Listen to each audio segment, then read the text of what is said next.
लगा क्यों सकती। इतनी मेहनत कर रहे हैं खुर्शीद साहब? वहाँ पहले अखिलेश यादव हैं, ओवैसी जी अलग हैं, अब मुस्लिमों को डरा कर आपको लग रहा है वो कांग्रेस पार्टी की तरफ आएंगे? देखिए, अगर हमको मुस्लिमों को डराना होता तो फिर हम बोको हराम को बुरा क्यों कहते?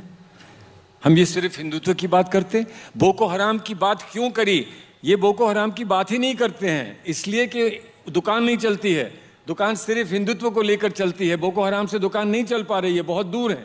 लेकिन हम ये कह रहे हैं कि बोको हराम गलत है, हम ये कह रहे हैं कि आईसिस गलत है। ये भी कहीं किसी को गलत कह दें, अरे ये तो जलाने वाले को भी नहीं गलत कह रहे हैं जिसने मेरा घर उलझा रहे हैं। लेकिन आप सलमान खुर्शीद साहब, मैं तब से जब से इंटरव्यू शुरू हुआ यही देख रही हूँ कि आप क्या उलझाने की कोशिश कर रहे हैं। आपने हिंदुत्व की तुलना की है आईसिस और बोको हराम से, और आप कह रहे हैं अपनी पीठ थपथपा रहे हैं कि मैंने आईसिस और बोको हराम को बुरा बोला है। अरे बोला है ना, बोलना क्या है सर? तो ये भी किसी को बुरा बोल देना। नहीं, उनको बुरा बोला है, ये भी किसी को बुरा कह दें।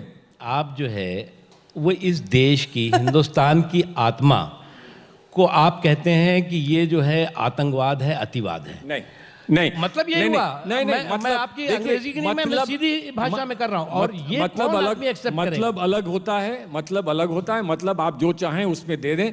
मैं कह रहा हूं ना, उस मतलब को छोड़िए, मैं यहां खड़े होकर कह रहा हूं, मैं आपके सामने बैठा हूं, मैं कह रहा हूं कि भारत की आत्मा को ठेस लगाने वाले हिंदुत्व के लोग हैं। मैं भारत की आत्मा के लिए खड़े होकर लड़ाई लड़ने को तैयार हूं, अपनी जान देने के लिए तैयार हूं। लेकिन भारत की आत्मा हिंदू की अकेले नहीं है, हिंदू की भी है, इस्लाम की भी है, क्रिश्चियन की भी है, जैन की भी है, सिख की भी है। वो है भारत की आत्मा। भारत की आत्मा इनकी अकेले आत्मा नहीं है। इसलिए अब ये इनको बुरा लग रहा है कि नहीं, कोई बुरा नहीं। देखिए, अरे तो आप मान जाइए कि आत्मा में सब हैं। आप मान जाइए कि आत्मा में सब हैं, अकेला कोई नहीं है। मैंने आपको साहब ये मत बोलिए, आपने एक पार्टी पर अटैक नहीं किया है। नहीं, आपने हिंदुत्व पर अटैक वही मैं कह रहा हूं। आप बीजेपी पर अटैक करें या बीजेपी के तौर पर? बीजेपी पे क्यों करूं? आप देख रहे हैं ना कि वो कांग्रेस को अटैक कर रहे हैं ऐसे कि ये हमारा एक चुनावी भाषण हो रहा है। मैं तो सभ्यता की बात कर रहा हूं, सिविलाइजेशन की बात कर रहा हूं, और मुझे जो कहना है सिविलाइजेशन के बारे में वो मैंने कहा है। मैं उसको डिफेंड करने को तैयार हूं। सिर्फ मैं आपसे इतनी आज्ञा चाहता हूं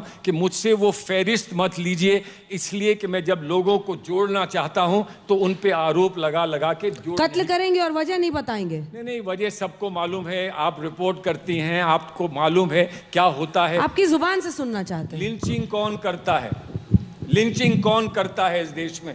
लिंचिंग जो हुई वो क्यों हुई इस देश में? एक सवाल है, लिंचिंग क्यों हुई इस देश में, और लिंचिंग करने वालों को हार क्यों पहनाए मंत्री ने? एक जवाब दीजिए मुख्तार अब्बास नकवी। देखिए, अब ये सही मायनों में जो कुछ सलमान भाई या उनकी पार्टी कहना चाहती थी वो धीरे धीरे उस पर आ रहे हैं। जो चीज़ उन्होंने शुरू की थी, जहाँ से 7 साल पहले अपना जो है वो हार का सफ़र शुरू किया था, वहीं पे फिर पहुँच गए। फिर लिंचिंग, फिर जो है वो असहिष्णुता, फिर जो है वो कवाड़ वापसी, फिर अब ये सब आ गया हिंदुत्व। मैं एक चीज़ बहुत ही अदब के साथ पूछना चाहता हूँ। आप हिंदुत्व को गाली दे सकते हैं क्योंकि आप इस पंथ निरपेक्ष देश में हैं, और ऐसे देश में हैं जिस देश की मेजॉरिटी ने इस देश में पंथ निरपेक्षता का झंडा फहराया, जिस देश की मेजॉरिटी ने जो है वो इस देश के सभी धर्मों को अपने अंदर समाहित किया और उसका सम्मान किया।